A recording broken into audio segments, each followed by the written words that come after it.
તો આજે હું બાયડ તાલુકાના શણગાલ ગામમાં આવેલો છું.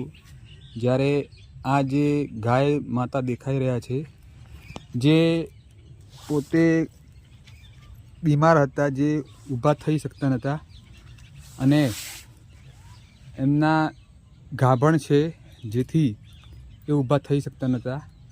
અને આ ગાય માતાને એક જબરજસ્ત આપણી AWPLની પ્રોડક્ટથી જબરજસ્ત રિઝલ્ટ મળેલ છે. આપણા ગાય બેસી ગઈ હતી, બરાબર. 4-5 જણા થઈને આપણે ઊભી કરતા હતા. 10 દિવસ તો અમે ઊભી કરી.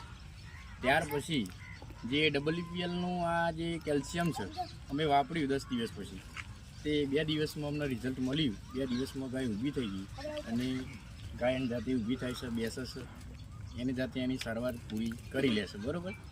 10 દિવસ તો અમે આને ઊભી જ કરીને, બરાબર.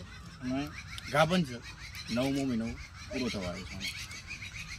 અત્યારે કોઈ જાતની તકલીફ નથી આ કેલ્શિયમ માટે. પછી બરાબર. હવે આ કેલ્શિયમ માટે તમે શું કહેશો? કેલ્શિયમ વાપરવો જરૂરી છે, સાહેબ.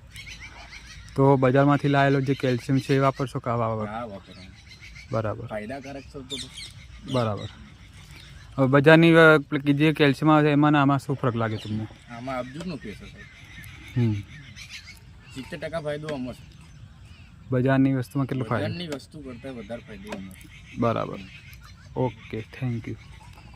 તો જોઈ શકો છો આ ગાય માતાને જો આપણી સામે આ રિઝલ્ટ છે. તો જય હો સંજીવ સર, જય હો STPS.